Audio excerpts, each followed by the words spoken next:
Hello అండి, welcome back to మన sweet home.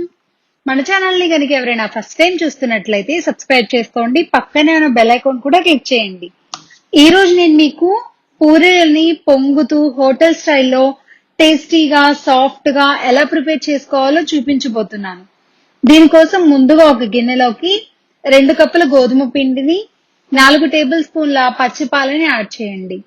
పాలు యాడ్ చేయడం వల్ల పూరీలు చాలా సాఫ్ట్ గా అలానే టేస్టీగా ఉంటాయి. ఇప్పుడు రుచికి సరిపడా ఉప్పుని యాడ్ చేసి బాగా కలుపుకోండి. మీకు కావాలనుకుంటే ఈ పాల ప్లేస్ లో వేడివేడి నెయ్యిని కానీ నూనెని కానీ యూజ్ చేయొచ్చు. కానీ పాలు యాడ్ చేస్తేనే టేస్ట్ ఇంకా బాగుంటుంది. పాలు పిండిలో సరిపోయినాయో లేదో ఒకసారి చెక్ చేసుకుందాం. ఇలా గట్టిగా చుడితే కొంచెం స్టిఫ్ గా పిండి ఉండాలి. అంతవరకు పాలని యాడ్ చేసుకోండి. పాలు ఒకవేళ సరిపోయినట్లయితే ఇప్పుడే ఇంకొంచెం పాలని యాడ్ చేసి మరొకసారి బాగా కలుపుకొని కొంచెం కొంచెంగా వాటర్ యాడ్ చేసుకుంటూ పిండిని బాగా సాఫ్ట్ గా కలుపుకోండి. ఒకేసారి వాటర్ అనేవి ఎక్కువగా యాడ్ చేయకుండా కొంచెం కొంచెంగా మాత్రమే యాడ్ చేసుకుంటూ కలుపుకోవాలి. ఇలా కలుపుకున్న ఈ పిండిని మూత పెట్టి ఒక 10 నిమిషాల పాటు పక్కన పెట్టేయండి. 10 నిమిషాల తర్వాత సారి పిండిని తీసి బాగా ఇంకొక 2 నిమిషాల పాటు కలుపుకొని మనం ఎక్కడైతే పూరీలను చేసుకుంటామో ఆ సర్ఫేస్ మీదకి పిండిని తీసుకుని వీడియోలో చూపిస్తున్న విధంగా సిలిండ్రికల్ షేప్ లో పిండిని బాగా రోల్ చేసుకోండి. అంతా ఇలా సిలిండ్రికల్ షేప్ లోకి ఫామ్ చేసుకున్న తర్వాత ఒక షార్ప్ గా ఉండే నైఫ్ ని తీసుకుని పిండిని ఈవెన్ గా ఒకే సైజ్ ముక్కలుగా కట్ చేసుకోండి. ఇలా కట్ చేసుకోవడం వలన పూరీలు అన్ని కూడా ఒకే సైజ్ లో ఉంటాయి.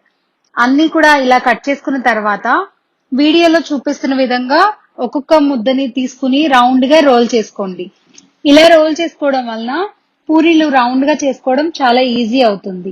ఇప్పుడు ఇవన్నీ కూడా ప్లేట్ లోకి తీసుకుని పక్కన పెట్టుకున్న తర్వాత స్టవ్ పైన డీప్ ఫ్రై కి సరిపడా ఆయిల్ ని యాడ్ చేసి ఆయిల్ బాగా హీట్ అయ్యేలోగా పిండిని తీసుకుని దానికి ఆయిల్ ని అప్లై చేసి రోలింగ్ పిన్ తో వీడియోలో చూపిస్తున్న విధంగా రౌండ్ గా ఒత్తుకోండి. ఈ పూరీలని మరీ పల్చగా చేసుకోవాల్సిన అవసరం లేదండి. కొంచెం మందంగా చేసుకుంటేనే పూరీలు అనేవి బాగా పొంగుతాయి. మీకు ఒకవేళ రౌండ్ గా చేసుకోవడం రాకపోయినట్లయితే ఒక స్టీల్ బాక్స్ క్యాప్ ని తీసుకుని పూరి పైన కొంచెం నొక్కినట్లయితే పిండి అంతా కూడా కట్ అయిపోతుంది. ఆ మిడిల్ లో ఉండే రౌండ్ పార్ట్ ని తీసుకుని పక్కన ఉంచుకోండి. ఇదే విధంగా మిగిలిన పూరీలు అన్నింటినీ కూడా రౌండ్ గా రోల్ చేసుకుని ఒక ప్లేట్ లోకి తీసుకుని పక్కన పెట్టుకోండి. ఈలోగా ఆయిల్ అనేది బాగా హీట్ అయిపోయి ఉంటుంది. ఇప్పుడు మనం ప్రిపేర్ చేసి పక్కన ఉంచుకున్న పూరీలని ఆయిల్ లోకి యాడ్ చేసి గరిటెతో వీడియోలో చూపిస్తున్న విధంగా కొంచెం ప్రెషర్ అప్లై చేసినట్లయితే పూరి అనేది బాగా పొంగుతుంది.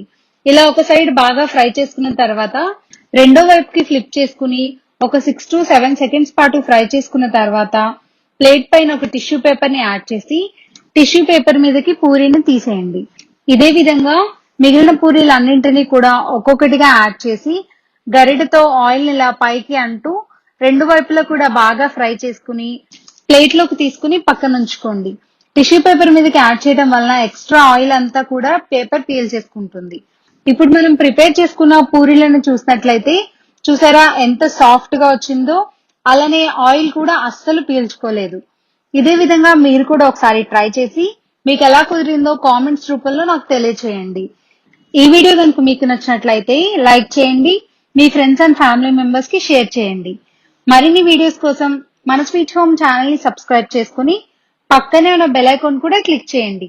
Thank you so much.